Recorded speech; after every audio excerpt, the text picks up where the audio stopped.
No. No, I completely forgot about these ad swaps that I'm supposed to do with this other podcast, and I just remembered. I feel like right now is the perfect time. Oh my God, you guys! This camera better keep rolling, bitch.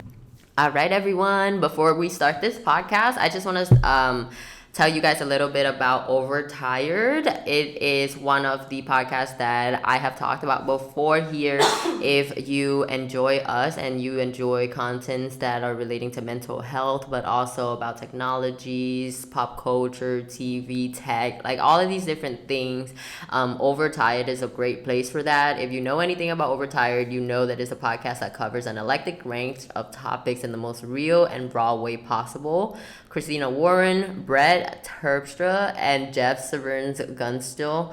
Yo, your last name killed me every time. They chat weekly about tech, TV, movies, ADHD, and mental health, and now and then Taylor Swift for some reason. So I personally really enjoy them because I enjoy listening to people in a different like age group talk about their experiences relating to mental health, because I think it's so relatable, like, but in a different way. We are like more geared towards like, you know, a younger audience. I think all of our like listeners are mostly like little Gen Zs, and I love that. But I really do love that like I'm listening to like actual like accomplished people still go through these day-to-day struggle, and they talk about all of their like, you know, they have like their ADHD and bipolar and all these different things. It and relieves a lot of stress in your 20s. Yeah. Seeing people older still. Yeah. Not as it's like a not struggling, but yeah, what a comforting and relatable like aspect to know that we're still not alone, like, you know what I'm saying? And so you can follow their personal life journal and get great advice and recommendations on tech, mental health, movies, music, and tons more from these wizards of the internet. If you add any new podcast to your must-listen list, this is it. You can find Overtired wherever you listen to podcasts or overtiredpod.com. Thank you, Overtired, for collaborating with us. We love you.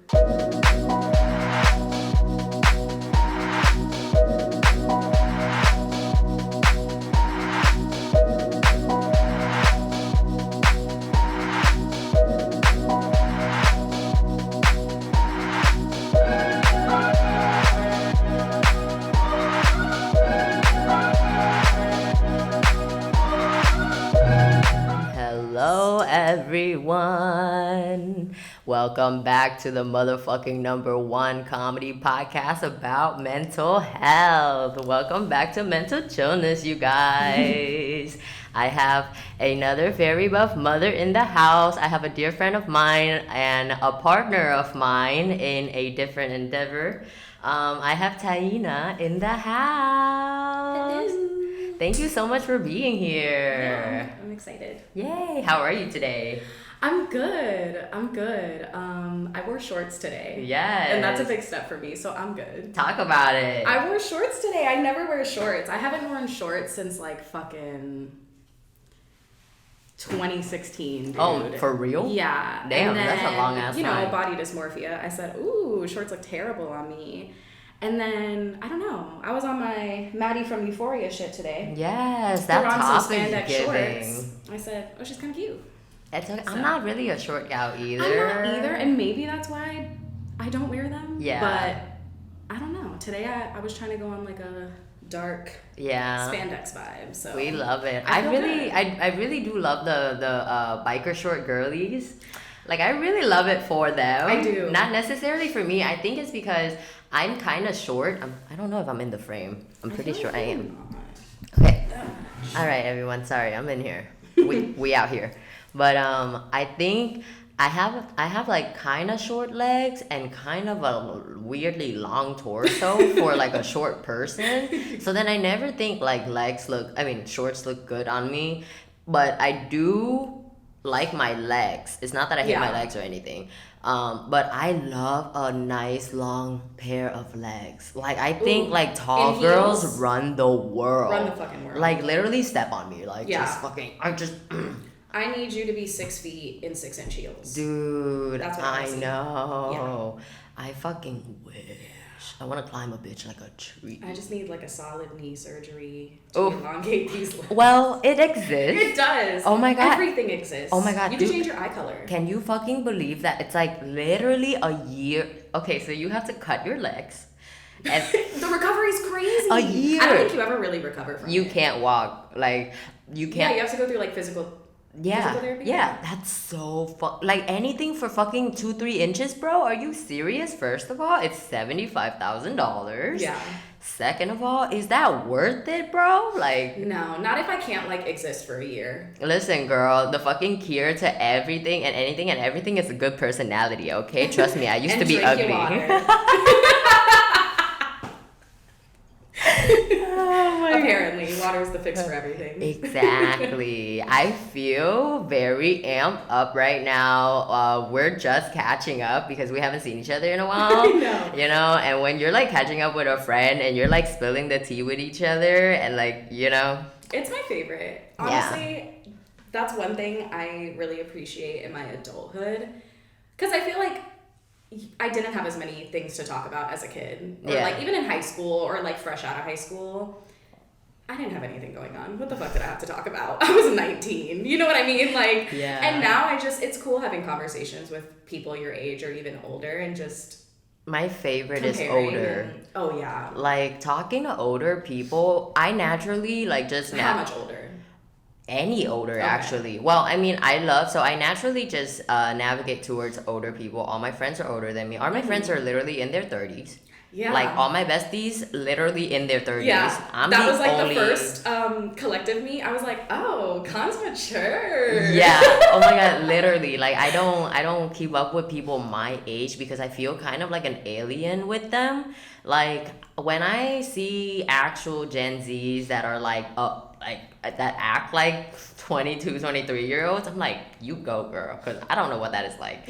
Like, I literally don't know what that's like. Like, I feel like sometimes I feel like more of a grandma than like my older friends. Oh, absolutely. And also, I think that I'm just now like coming into my like introvertness and like truly accepting how antisocial I am. But like for real though, I'm like a fucking grandma. Like, if I think about I'll definitely pick a night in over anything. But Hell honestly, yeah. I feel like I've always been like that. And I feel like when Yeah. I was younger, I really resented that about myself. Really? Like, because when we were that age, that's when everybody was like, all right, downtown is my shit. I'm going everywhere. Like, I constantly still out. don't know what is in downtown. Sorry to interrupt Oh, you, no, but no, I'm no, like, no. girl, what's going on down But there? then, like, I had a little phase. And I would say phase for myself. This is not me, like, if downtown is your scene and you're out here living your life, like, bitch, good for you. Mm-hmm. Good for you. Because there's been so many times where I wish that I would push myself out to go. But I'm just like, wow, this AC in my house feels really nice. No, for real. You know, like, I just want to eat a snack and watch this sixth I'm just season trying to of get the show. high in my own house Literally. and watch 3 YouTube series about something. Yes, and you know what's weird? I feel like I've had a weird relationship with mixing weed and social events. Oh. I love socially smoking, and Yeah. that's what's so weird for me. Like, I love smoking in a group, and I love being somewhere and smoking with people I don't know, people I do know. Because I just feel like it's one of those things that if I don't know you, I'm gonna get to know you. Yeah, that's how. Absolutely. Me too. Because then I'm gonna be high, and I'm gonna be like, what do you think about death?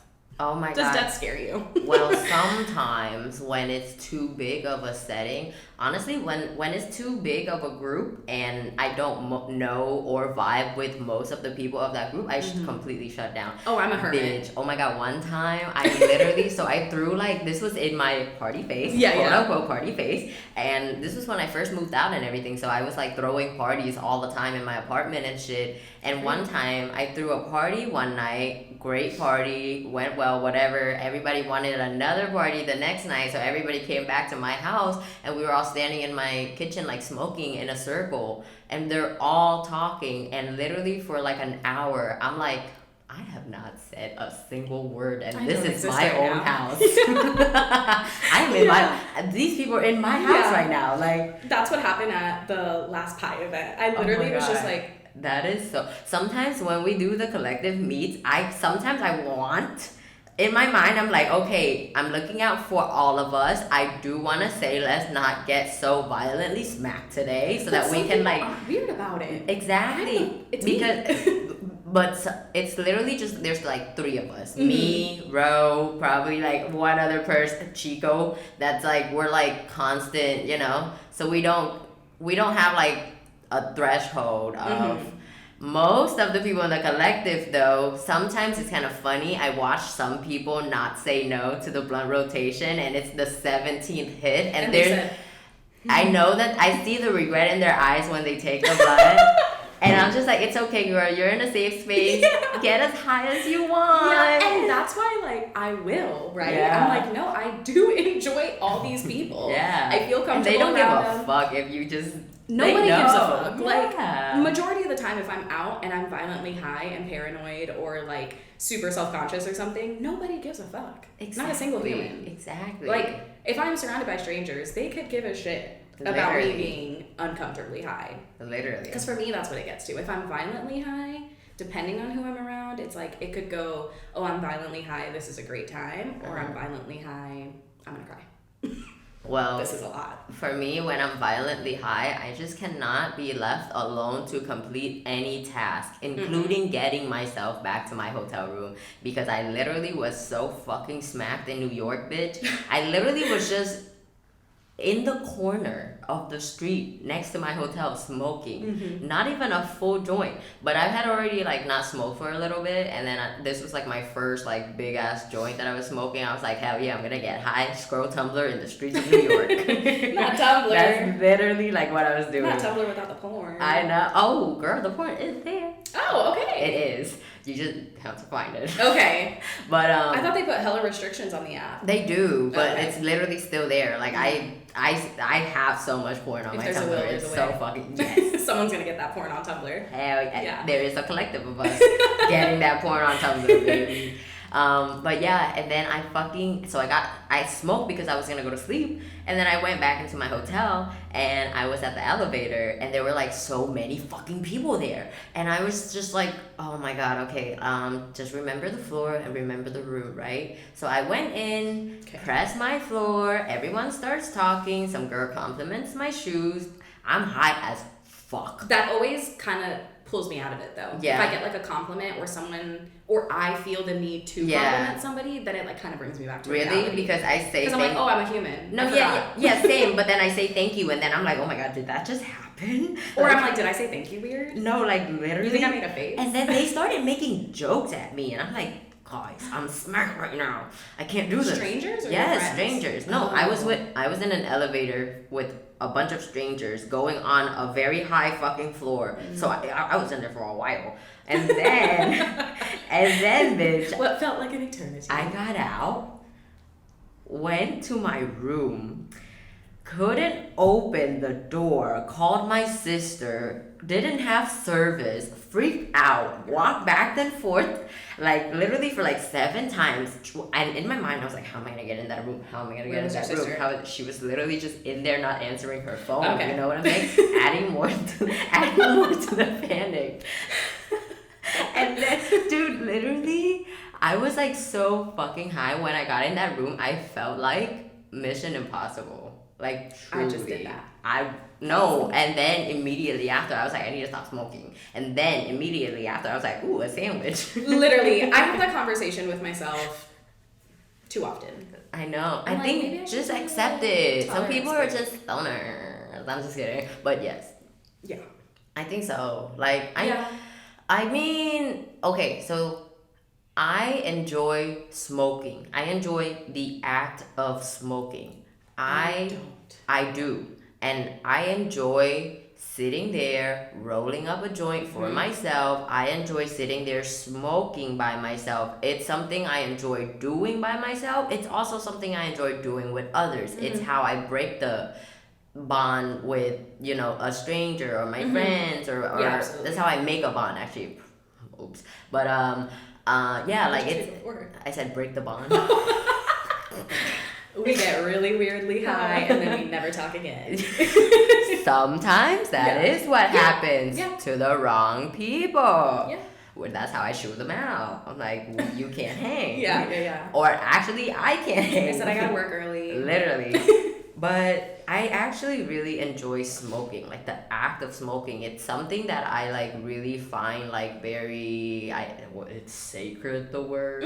I don't fucking know. Yeah. That's fair. Yeah. So like that's why like now I've been like a lot less like beating myself up about how much I smoke and shit, and because like I know myself, like I have proven myself to myself time and time again, like when I'm in a situation that is necessary, I can and I will stop. Like it's not like I need this shit to live. Weed is a luxury for me, which is why I choose to do it however I want. If I didn't have the luxury to smoke, I wouldn't be smoking at all. You know what I'm saying? Yeah. So like fucking, it's my form of treat. Like I don't do nothing else. Like it's my form of fucking treat. It's my form of like way of like relaxation. Is how I like, you know, like it's literally my pre-workout. Like that's crazy to me. Yeah. I have seen so many people do that, and I am the opposite of that. Like I enjoy being high, but like packing a bowl, rolling, anything like that just seems so exhausting to me. I'm like, I have to grind my weed. They don't just have like one of those electric, like, you know, the electric pepper shakers? Do they have that for bud? Mental Jonas, bud grinder. Bud electric. Oh my god, Tayna, that's an amazing idea. Holy shit. Don't steal that shit, bitch. I'm trademarking it right now. This is legal documentation right now. Signed right here, Tayna Gonzalez. But yeah. But that's my problem. And I feel like for a lot of people, especially like cigarette smokers, that's a thing. Like the literal act of pulling it out of the fucking pack, putting it up to your mouth and lighting that shit is like the addiction. Not even like, oh my god, I need this fucking nicotine. Like, and it's really, really interesting. My mom's like that. Yeah? Yeah, my mom went through this phase where she tried to like stop smoking cigarettes like cold turkey, which is really hard. It's very I feel like hard. To stop anything cold turkey is really difficult, and if anybody has done it, like, for real, because that shit's hard. But at one point, like, this happened in a movie. What movie is that? I think The Fault in Our Stars. Have you ever read that? Oh, I saw the movie where he like doesn't smoke the cigarettes. He just like puts it up to his mouth. I think that's like a whole different situation. But my mom literally would just like buy packs still. Wouldn't smoke them. She would just buy them to say that she had them, or like if my dad was going out to smoke a cigarette. It's like a type of comfort. Yeah, it is. Yeah. It is. I feel like that's probably like oh my god, with, like rolling and wow. Things like that. I literally just unlocked that with you. It is a form of comfort because when I think about why do I smoke so much, because my tolerance is like kind of fucking insane. So I don't get like stoned, you know, like I still get high and stuff and I'm enjoying my shit, but like I do be smoking, right? But then I think about it and I'm like, why do you smoke so much? Like, like do you need the high or like what's going on? And it's truly the comfort of, that's literally how I prep myself, how I spend time with myself before I do anything. It's like I sit there, I have a moment with myself, I have a smoke, I put myself in the right headspace, and then I head out. Holy fuck, Tayna. Yeah. That's amazing. I do that just to go to fucking Target. Yeah, like, no, quite literally. Yeah. And like, it's like, I know that I don't need to smoke. I don't need to be high to do anything, but that's how I do, romanticizing my life. That's literally the topic of today. And Tayna is like, when I think about romanticizing anything, Tayna is one of the people that I think about like the most, because this is it, like, for real. And like, I just like to like, but it's like, I think it's okay. It's something that in my adulthood that I have learned that I enjoy doing for myself, with myself. It's how I set myself up, like, and I like have slowly learned to like stop beating myself up about it, because before I used to think of myself as like a crackhead. See, and I feel like that whole narrative is very like society driven. Like a lot of people have been like, well, weed's a drug and, you know, people get addicted to it. And I literally feel like what we're saying, it is a comfortability thing. Yeah. Now, I think heroin and all that is a different conversation. You know, like, crack. Yeah, that's a different conversation. But I don't know. I feel like I had a really skewed vision of weed when I was younger. Like, I was like, oh my God, if I keep smoking, I'm going to get addicted and I'm going to be like a fiend and, you know. And there's been times where, I mean, I've gone a couple days, couple weeks without smoking and I'm not like fucking Yeah. You know, like, no, I'm exactly. fine. Exactly. I'm fine. But if I could not avoid it and I could have that luxury to smoke, why not? If it makes me happy and I enjoy doing it, why not? Exactly. When I went on vacation, when I went to Europe, when I went to Amsterdam, even, I found that, and even in California, anytime that I go anywhere new, I don't really like to smoke because I like to be fully present in a new place. I like to be fully taking it in. I don't want to be like, dude, I was fucking zooted in Amsterdam. But, as you should have been. Yeah, exactly. Yeah. But like, I spent so much time there sober. I saw everything in the day. All my daytime activities and everything was sober, and that's how I prefer to be. So like, I don't need to think of myself as I have this problem. I know how I am. I never fine. see it as a problem. Well, sometimes I be thinking I have like all these. I'm very critical of myself. So I put myself up for like the toughest evaluation, but then like once I get over it, I'm like, okay, cool. You're good. You're good. So I'm gonna roll this joint. Yeah. Exactly. Yeah. So Tayna is my partner for the collective project. Which I feel like is such a like unspoken thing. I know. We never talk about it. I know. And it's kind of funny and it's kind of I like how it is. Yeah, yeah. So like I don't know, like it's fine. Yeah. But so the collective project is an idea that I had that I approached Tayna with, and at first it started out as, do you want to start a book club with me? And then it never turned into a book club. It basically is just a project where we curate safe spaces and event to connect people, to bring people together, to make friends, to network, to teach and learn from each other. It's truly to help adults make friends. Yeah. Like literally. That's literally what we came up with too, like when we were planning. Exactly. But like I think the most beautiful thing about it is that it is such a simple concept, but I wish there were more of it, right? And it is truly me living out my childhood dreams, because I had a really tough all of my actual traumas right now is because of people, because of like my childhood, because of kids bullying me, because of everything I went through from my like transition from Vietnam to here, like, and whatever. And so I've always had such a hard time with people, like my connection to people, how I treat people, how people treat me, how to be with people, all of that shit. I've always had such a hard time making friends. And so in my mind, if there was ever anything that I wanted that was not there, that I didn't have, I would create it. I would make it, right? Like my body, I didn't have anything that I wanted on my body starting, so I like built my whole body, you know what I'm saying? So like the concept to me was I always held it in my mind, and I, just like this podcast, I was just like holding it in for a while, and like I feel like you were like the perfect person to like go with for it, just because of like, I feel like honestly you really create a safe space for me as a friend. And so the foundation of this partnership is like it truly, like, it shows in what we do, and like people gravitate towards it, and I love that. And I love like the people that we bring together, and I love that everyone is like always so down for like all the different shit that we do. We know such like cool people. So basically it's like a small little project where we invite people that we think would get along with each other, would benefit from each other, or would like enjoy each other's vibes, you know? And we bring them together, and we hold different purposes, like plant trades, where we were teaching each other how to take care of house plants, different types of plants, and then we traded propagations. And then we had a vision board party where we all were painting and drawing and cutting out and creating vision boards together, and then talking about it, saying it out loud, kind of like supporting each other's visions.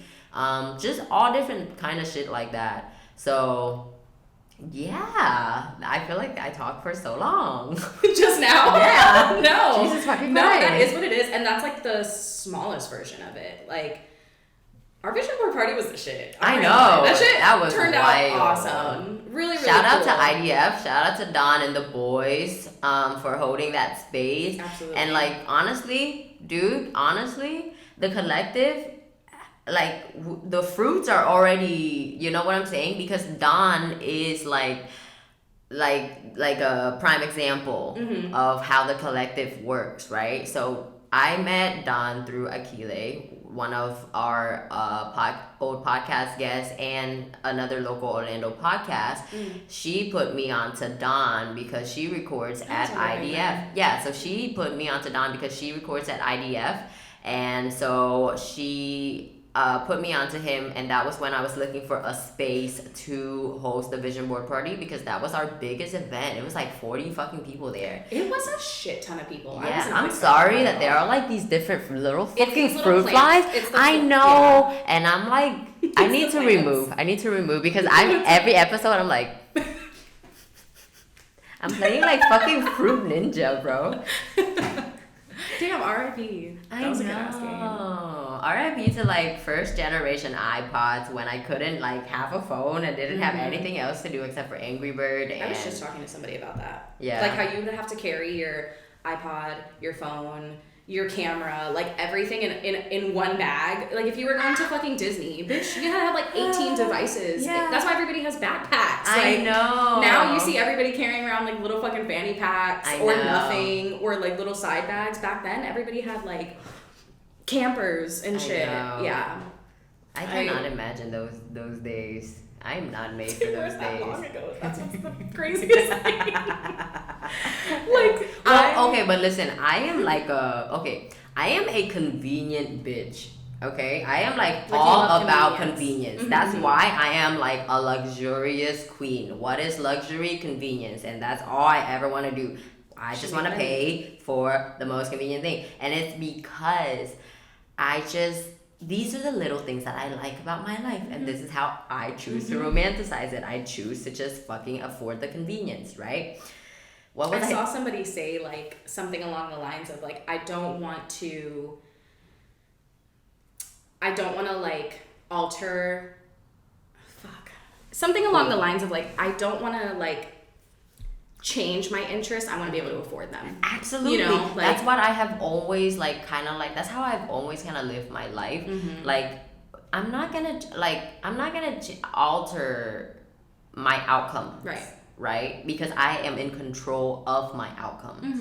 So like why would I whatever, because I'm not like recklessly spending and whatever. Like I know how to spend my money, and I know what areas I find it worth sacrificing and like compromising and whatever in order to afford these things that I like. Yeah. You know? So like I'm not gonna fucking stop paying for fucking coffee dates, and I'm not gonna stop fucking, you know what I'm saying? I'm not like, I don't buy shit for myself, but like I get tattoos. I don't buy shit for myself, but I'm like fucking doing my hair crazy and all of this, whatever. It's what I choose to. It's how I choose to romanticize my life. Listen, I know that I was in the middle of a point, and then I went to like 3 other different points, and now I forgot like the entire point of the conversation, so we're just gonna move on. Okay. But because the topic of today's conversation is romanticizing your life, this is something that I saw when I was looking up what is romanticizing life. And I love this so much. But it says, romanticizing life is a form of mindfulness, but it's really about being aware of what's happening around you without attaching any judgment to it and accepting things as they are. That's literally like how I feel when I'm sitting outside, when I'm taking a walk, and I hear birds chirping. When I like feel and like taking that moment in. Yeah, absolutely. When I feel the sun on my skin, when I see a pretty flower or a nice tree. Yeah. It's about like appreciating the sight of it. First of all, I'm able to see. Second of all, this shit is beautiful. Yep. Like, third of all, life is wonderful. Life is amazing. This moment right here, right now is gorgeous. Yeah. And I am as grateful for this moment right now, and whatever else that is like I attach like money and other different values to it. You know, they're as equally important. And so like when I think about you have like a little like writing background. So the way that you write, I tell Tayna all the time, she is such a fucking Libra when she writes. It's insane. Yeah. But also I think Libras are one of the signs that make romanticizing life like, you know? And not even just because I am one, because just to be super transparent, like I don't, and not even to come off like in any judgmental way or anything, but I don't know a lot about astrology. Like, okay, I'm a Libra, and I know I'm a Virgo moon, and I know I'm a Aquarius rising, you know, things like that. But one thing I do definitely feel connected to has always been my son. Like, I feel like I am truly a Libra, like through and through, in every cliche that falls under whatever description that comes with that, that's what I am. For sure. Quite literally. If you ever read a piece of her writing, you would feel like you are in like a fucking time traveler, like kind of sort of Jane Austen type. Oh my like, god, dude! wow. Like when I read your writing, I'm like, this is first of all romantic. Second of all, it's deep. Third of all, I'm like yearning for something that I don't know. Don't even know like, what it is. Literally, I don't. That's Same. why I'm always like, this is the most Libra shit I've ever fucking read. But it's beautiful. Why I love writing though. Yeah, like, that is. I have started to like romanticize physical things with my hands. Yes. Like doing things with my hands, and this sounds so you know, like so fucking I'm on acid, I'm such a trippy girl, you know, but I genuinely have felt like this, euphoric. No, like this. So I don't think a lot of people know this about me. I don't think anybody knows this about me. I never tell anybody this, but like my hands are my biggest insecurity. Like they're like my biggest like physical insecurity, right? Like I'm just insecure about my hands. But there is this weird connection that I have to them where like my hands, I know, are meant to do something. Yes. They're meant to create something. They're meant to write something on a piece of paper. Like I've never been a notes app kind of girl. Like I want a dollar store notebook and a pen in my hand to write something, you know? So I actually started journaling recently. And I never journaled. I would write, and like I would write very randomly. I never had like consistent notebooks or anything that like you could go back on and read pages of my work, you know? Like it was very here and there. And it's funny because like I don't know if there's an actual right way to journal, you know, like I do know that a lot of like it's definitely like what's the word, personal experience. No, like I know a lot of like therapists will recommend like journaling, you know, because it's just a very therapeutic thing, and it should just be like, okay, today I don't want to write anything, I want to draw a picture, or I want to write a cool quote that I found. And I feel like I had put such a label on it. Like I was like, no, I have to sit down and journal and write about my feelings and write about my day. I know exactly. You know, like as if this was like some Dear Diary shit, you know? And at the end of the day, I do want that. I do eventually want to start being able to get that back out on paper, because I feel like I've kind of lost that. You know, like I've definitely been trying to transition into so many other things that writing has kind of been pushed back, and like journaling has been so fun. Like I bought stickers, you know, to like journal and add like little cute stickers and like little side notes and even different colors. Pens. No, literally, I got gel pens. Oh my god! Like, pens are very important to me in my writing process. Yes. Like if I mess up, I want to scratch it out. I want to be able to erase it. I want you to see that there was a mistake there. And I kept going. You know what I mean? Like as silly as that sounds, but I put such a I know exactly what you're talking about, because before I'm in the same space right now where I haven't written a poem and I haven't journaled in a very fucking long time, but before, when I got into like a consistent journal practice and all of that shit, before that I was always so fucking anal about the idea of what it's supposed to be or look like. Exactly. That's me, because I'm such a big like on paper that I'm like, well, what if someone reads this and the handwriting looks crazy? But then also you're watching everybody else. Okay, this is why I like to like make content that is like really true to what I'm feeling and like whatever. I want to show you like the shitty shit that I bake. I want to show you the shitty days that I have, because I myself have also been so brainwashed watching the content that people put out as an example of absolutely. what they're doing, that I then think that it's supposed to be exactly what I'm seeing because people are putting the best things out there. You know what's so funny? So before I started journaling, I had like sat with myself and I was like, okay, shout out to Jenny, by the way. Yes. She's the one that inspired me Yes. to start journaling, because I was like, damn, like it really could just be anything. Yeah, But I was like, okay, me being me, sat down with myself. I was like, all right, next day I have off. I'm going to go get my notebooks, go get my pens, do what I got to do. And I like put such a fear into it. Like what are you going to write about? What am I gonna How write? am I going to feel while I'm writing exactly, it? Like, oh my God. So I literally looked up journaling aesthetic on Pinterest, and the shit that came up was like, I'm writing to my man away at war, like, you know what I mean, like on some postcard shit, hella like add-ons, you know, like just so much, literally what it was, an aesthetic, like it was to say that I did it, you know what I mean, or like to show people that I did it, and I don't want that to be what it is, because that's not real to me. And so like yesterday, like my journal entry was literally a sentence, because I literally did not have anything else to say, and why am I going to try so hard to pull that out of myself, because at that point it's not real. Like at that point I'm like, well, I guess if somebody ever read this, like they would really know how I feel, but that wasn't how I felt in the moment. I felt like writing that one little fucking sentence and drawing on that paper. You know? So I've definitely been trying to like romanticize that part more. Just being in moments and being the moment, and absolutely, you are the moment. You are the moment, bitch. Absolutely. But I don't give myself enough of that credit, and I'm trying to do that. You know, like I beat myself up about everything, about literally everything you could possibly think of. I second guess it and I overanalyze it, like seconds after it happens. You know what I mean?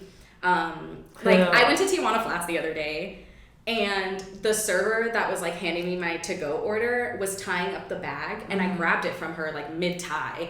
And she made like and I was like, oh my God, I'm so sorry. I didn't realize you were tying the bag. And I went home and told Chico about it. Like that was the smallest situation in my day that nobody probably thought anything of. And I was like, oh damn, like I felt so bad. Like I yanked it out of her hand. Why did I grab it like that? You know, like nobody cares about that. And I'm trying to just stop giving a fuck what people think. Because I do feel like that's where a lot of it comes from. Like a lot of like my overanalyzing and trying to make situations so perfect takes so much away from who I am. Like absolutely, I am not a perfect person. No, ever. In any day, on my day to day, I'm whatever's the opposite of that. You know, like I constantly make mistakes. I have road rage. Bitch, on the way here, I said, not today. No, that's awesome. But I don't. Not that that's awesome, but that's awesome that you know all of these things. It is. And it's, you know, it's really crippling sometimes knowing what's wrong with you. Like, because I feel like I'm like, damn, okay, when I'm not progressing, I feel bad. You know, if I know that there is a problem and I'm not doing anything about that problem, well, what the fuck am I doing? Ooh, this seems like awareness needing a little blend of self-compassion. Well, it's kind of funny that you're like, I'm not perfect. I'm like, bro, you have been my idol since like high school. I'm gonna throw up. Like dead ass. I am so honored, bitch, because like my literal like child is like, we cannot believe this. First of all, I'm gonna have Brittany on. I've been trying to have her on for a while. Brittany that moved to New York. I was like, I love her. I know, I love her so much. So like, I'm either gonna like literally go to New York and record with her, or like whenever she's here, I'm gonna catch her. Right? I will come with you. Right? Okay. So So that'd actually be cool, taking mental chillness no, to another freaking... Well, yeah, because I don't have Jules anymore, and I'm doing my own schedule and whatever now. So like that was the first idea that I had, is like mental chillness on the go, podcast on the go. That'd be so cool. Yeah, so I have a couple plans to go to Miami to record with some of my friends that are like doing cool shit there. I'm gonna go to New York. I have so many people in New York, and then California. You're so funny, right? I'm so introverted. All my friends are in New York. Girl, and California. Hold on, bitch. I am an introvert with extroverted missions. Yeah. Okay? Yeah. I didn't choose this life. This life chose me, bitch. But yeah, I really do want to do that, and it's something that I don't even reel me back in. What were we talking about? Going to New York, podcast on the go. Yes. What? Okay, guys, I am really gonna work on this. This is what I said that I was gonna work, that I've been working on, is that like it's because I smoke so much. I've been stressed, so my memory has like been really fucking shit. I'm sitting here trying to remember what we were talking about. That's okay. We can't. We're literally the same person. I remember. Good job. I said it was right there. Good job. me and you are literally sharing one brain cell today, bro. The one we have. Everything you're saying, I'm catching. I swear to God. I know.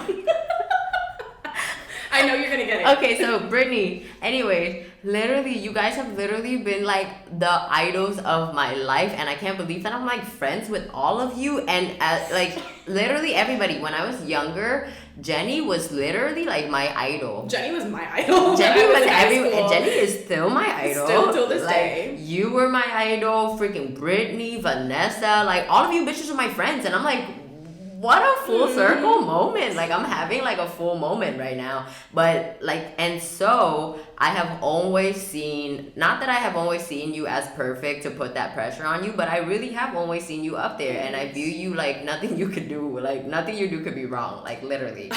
And it's an honor to like be your friend and like know like what you go through, your life and all of that shit, and I still have the biggest admiration for you, like for everything that you do. But I think that comes from us like having admiration for the fact that we're human beings, and like things just are what they are. And I feel like when it comes to friendships, you know, you put a lot of pressure on, at least I put a lot of pressure on being like the perfect friend, or being like that safe space to be around, to where sometimes I felt like I was in situations that I was forcing myself in. Because I was like, well, I am interested in this person as a friend. Like, why aren't we friends? Why aren't we closer? Why aren't we this? And it's just like, sometimes it's just not that. Like, sometimes we're just not meant to be that. So this is like very real. I feel like our friendship is very and it's extremely authentic. Organic. Very organic. Like because you had, like when the whole collective started, I remember I started that like virtual book club over COVID. And I was like, all right, I'm just gonna let that dissipate, because that just kind of turned into nothing, which was fine. But like those things led up to this. You know what I mean? Exactly. And like it wasn't even like a planned thing. Like you DM'd me on Instagram one day. I know. You know what I mean? Like that's how it started with all you bitches. I was just like keeping up with you like online, and I was just like Gen Z love story. You know, I know, quite literally. Even Eliani, who you're gonna see like later in the podcast, like literally all of the girlfriends and girl connection and relationship that I have in my life, I am so like amazed at them, because I struggled so much, especially with girls in my younger years. I still struggle with girls now. Like I truly still struggle with like the way that I come off to some people, the way that people take my energy.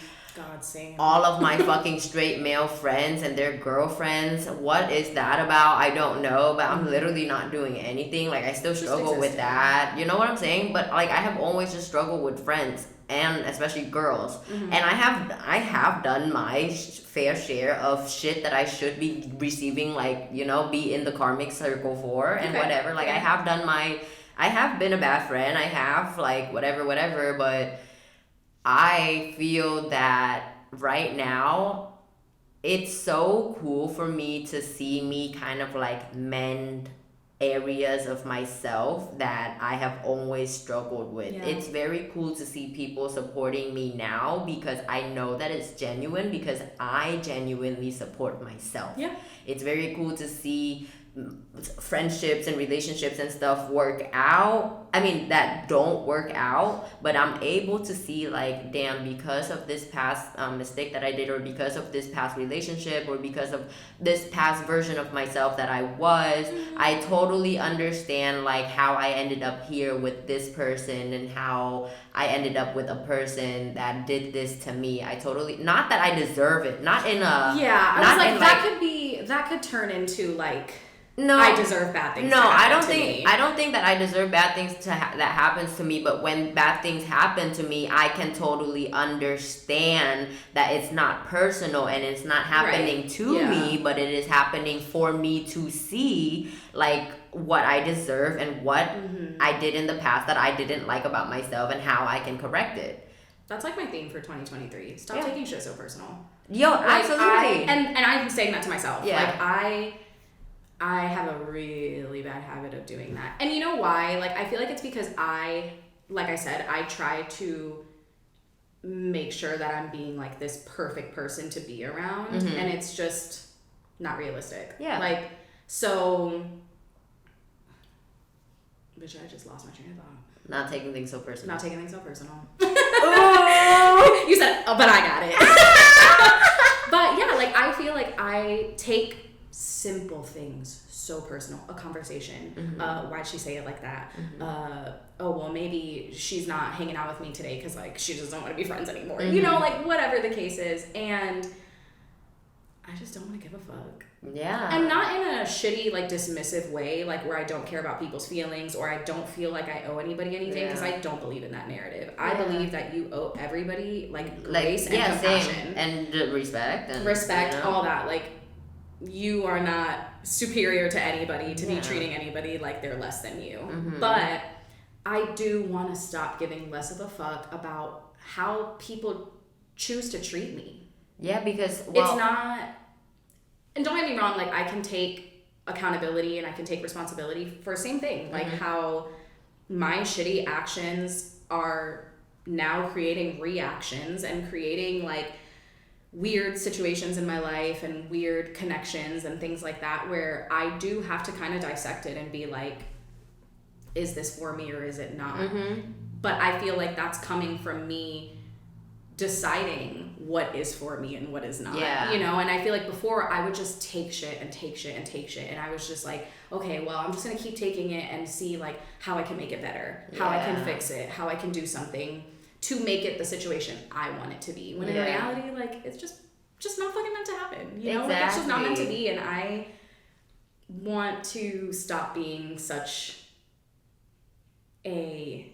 I want to be more of a carefree person. I feel like I've been the opposite of that for so long in my life that now I'm like, I deserve that. Well, yeah. Well, even like just shifting the perspective of what you're spending your energy on caring. Like, literally, like, you can still care a lot for a lot of things. But and I never will not. Yeah, exactly. But just for the things that is worth your energy. And for the taking things personal, I think the thing that has helped me with that is thinking about myself.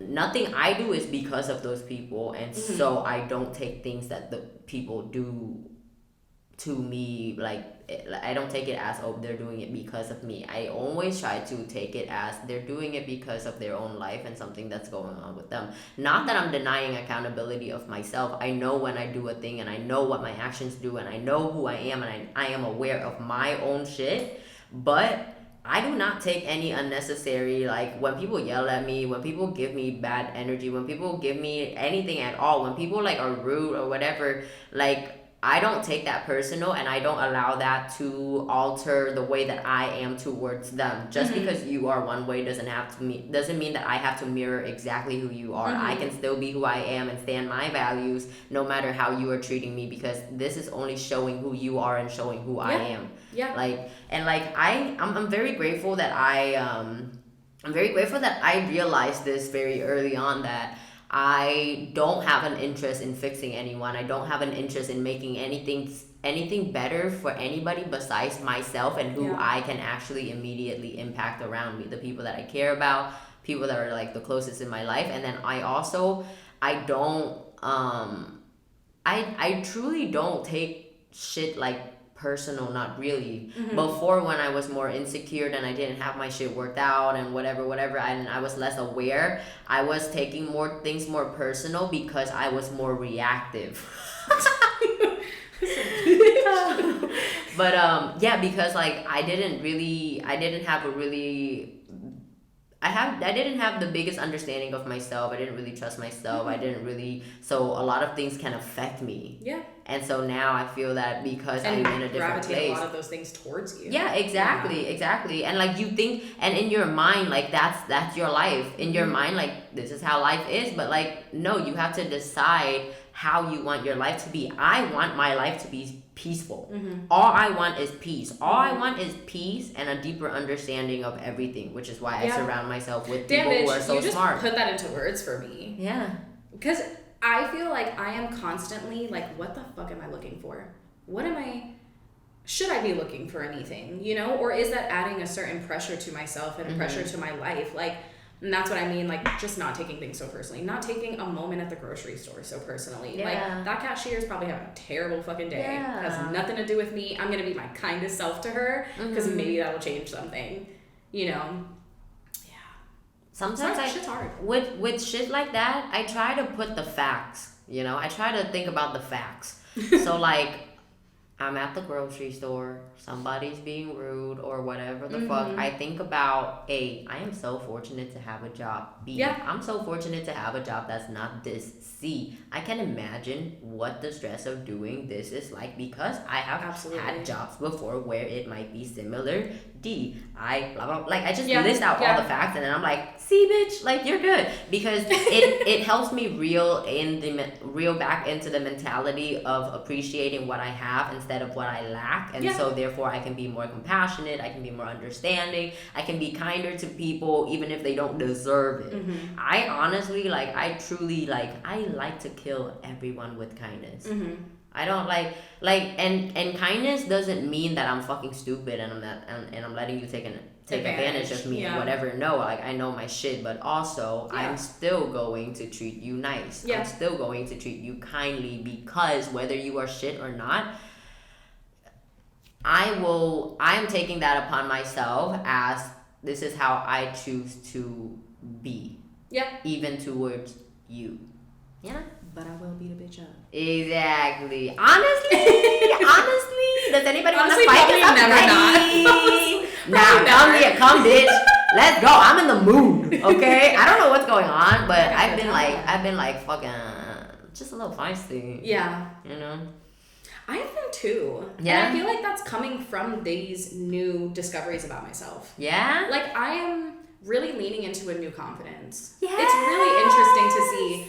I used to beat myself up a lot about like work choices and like the financial part of my life and things like that. And I am finding confidence in so many other little aspects of my life, like my art and my writing and the fact that I decided to wear shorts today and things like that. You know, like it's funny because like we're always talking shit about my job, you know, like we're always talking shit about work. But I know that regardless of where I work, what I do, where I'm at a certain age or whatever, like I know that no matter what I do, I always put my all into it. I'm good at what I do. I'm, you know, like I'm a strong ass person regardless of anything. So that's like what I'm leaning into, you know, like I'm like, I got some shit to offer. Yeah, absolutely. You know what I told my little brother that I think is helpful for everyone is I think one of the biggest things that I unlocked and I am working on currently is that I need to like the way that I make decisions. I need to like the way that I handle business, the way that I handle myself, the way I handle people, the way I say yes and no to things, what I say yes and no to. Yeah. I need to like the decisions that I make and I need to like my decision-making skills. I need to trust my decision-making skills and I need to like, you know what I'm saying? Yeah. Like that's something that I'm like, that's a new thing that I'm like, oh, I have control over this. I don't have to be indecisive. I don't have, and duh, obviously, but like, you know, like, but like, you just go through life with taking on more and more of the shit that you like take on with yourself, and you kind of like carry these things that are like your personality. But like honestly, it's something that am currently really trying to like work on and like build for myself. Is like I need to like how I make decisions. I need to trust in how I make decisions. I need to trust that the decisions that I make, sometimes it may not seem right to anyone and everyone, but it needs to sit right with me. Yeah. My camera's going red and I'm scared. Does that mean it's gonna die soon? I mean, it looks fully charged. No, I know, but then this red thing shouldn't be on. So, okay, we're gonna wrap it up, girl. Jesus Christ. So there goes that. I know, but okay, guys, I'm like gonna figure it out because I'm in the process of just like kind of navigating like all these changes and whatever. So I need to figure out how to record. I wish you had like a little live chat here. I know. So if somebody could just be like, change that setting. I know. Maybe that's what it is. I know. You know? Yeah. It's okay. I'll figure it out. Yeah. But this has been like a great ass conversation, and I haven't even like looked at my outline, and we just talked about so many things. I was thinking about that. You said you had like a skewed one, and I was like, girl, I truly just prepare an outline for myself to feel prepared, and for the guests to like not freak out or whatever if they get nervous and shit. But shit, we got this. I was literally like, oh, I'm gonna freak out. Nah, girl. I was like, I purposely didn't smoke before I got here because I said if I smoke, I'm not gonna talk. Shorty, we're gonna smoke after this. I said this will be me in the camera. Oh my god. So we end the show with the same segment, which is called Quit That Shit. Okay. And it is a segment where we hold each other accountable for something that we're trying to let go of that is no longer serving us. And by saying it out loud, we're holding ourselves and each other accountable. And, you know, just really pushing the movement. Yeah. So for this week, my Quit That Shit is, to be honest, my therapist gave me a challenge to find like a moment or any moment to be vulnerable, to like really find what it means to be vulnerable to me. Okay. And so my Quit That Shit for this week is that I'm gonna like quit holding myself back like so much, even to my coworkers, to people that I meet, to girls that I want to compliment, anything and everything. I'm gonna quit like holding that narrative that like just hold that shit in. People don't need to hear that. You know, like I need to be able to express. I need to be able to like whatever, talk shit or whatever. Like talk my shit if I want to, you know? Talk your fucking shit. Any chance you get, bitch, talk that shit. I know. Yeah. If anyone's gonna listen to anybody, I'm gonna be right here. I said. What are you quitting? What is you quitting today, Shadi? This is when I freak out. You put me on the spot with this one. Take your time. I think my Quit That Shit would be coming away from the narrative that people's words hold more weight than mine. Oof. And that's just, you know, in the least pretentious way. Like I said, I can take accountability. I can take, if I've genuinely done something to hurt somebody or anything like that, I'm willing to receive that conversation. But I am no longer taking people's judgment to heart. Yeah. I am no longer taking people's judgment as a real thing in my life. It's not my reality, it's yours. And deciding that their judgment is more valid than yours.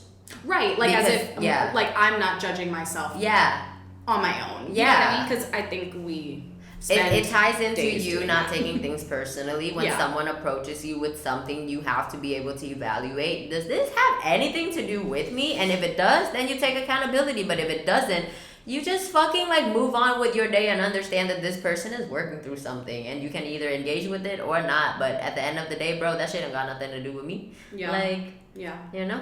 That's awesome. Yes. I believe in you. This has been so fucking fun, bitch. This has been... I've been waiting for you to ask me to be on this. Oh my... I said, maybe one day she'll ask. Oh my god. Honestly, you can come back anytime because I'm basically just having fun with my friends. Yeah. So if you like I would love to do like Oh my god. What? Okay. Camera's still rolling, girl. You good? Camera, we need to get it together because next episode we need to be able to go for more than an hour. But basically, today's conversation was beautiful and all, but it has nothing with anything that I planned because I wanted to talk fully about creating things with your hands and Tayna's ceramics, which is Cositas. She needs to come back. She's gonna make another appearance. Yeah. But Tayna does have her own little side business, you know. She's a little small business owner. She does ceramics. Yeah, and she does it with her hands, like all things created by hands, no wheels. She does the cutest fucking vases and cups and whatever. So we're definitely gonna have to come back to that topic. Yeah. But I could do like a live art segment. Oh my god, we should do pottery. Wait, yeah, but also I kind of really want to tie the podcast in with the collective. So like collective meets to be like, hey, also we can talk about this, blah blah blah. Yeah. We've talked about that. Yeah. So absolutely. Yeah. Okay, yay. Okay, tell the people where they can find you and Cositas. My Instagram name is Cositas Ceramics. My page is on a little hiatus right now, so do not come for me. But follow still. I am actually currently applying to markets and things like that, so definitely follow my page because I will be updating like locations of where I'll be selling. And my commissions are open if you want to give a little loved one something that is literally handmade with love. Come at me, please. You see it, you feel it. Yeah. For real. Yeah. That's you with your baking. Oh my god. Speaking of which, I failed a baking. I need to resume to that. I just got too high. I put too much sugar in a small pot. It's not supposed to be like that. You're supposed to make caramel in a pot that has room for it to brown, you know? I just piled that shit on and then I stirred to infinity and it happens. It never browned, but I still saved it because it tastes amazing. But exactly. It never browned, just liquid sugar. Literally, and butter. And heavy cream. My sister was watching me and she was like, oh my god, this is how much shit goes into it. I'm like, yeah, bitch. Baking's fucking hard. It is hard. It's hard as fuck. Imagine doing it with ADHD high as fuck. But that's why it's fun. That's me. That's me romanticizing my life. Exactly. I smoke. I watch the fucking YouTube video tutorial 7 times to know exactly what I'm doing, and then I still wing it at the end of the day. If it takes 2 hours versus 30 minutes, it is what it is. You enjoy those 2 hours. Oh my god, they were a great 2 hours. I know, right? So you guys can keep up with the podcast on Instagram at mentalchillness.podcast, mentalchillness11 on TikTok, Mental Chillness on YouTube, Mental Chillness Podcast on Facebook. Please help us by leaving a rating and review and share the podcast with your friends and subscribe on YouTube. We are a small show, so all the sharing and all the ratings and everything will just help boost us in the algorithm. Oh, wow. This is a mess. You forgot another thing. Yeah. All right, everyone. I hope you guys have a great day wherever you are, and I hope you enjoyed this podcast with Tayna. And we will see you in the next episode.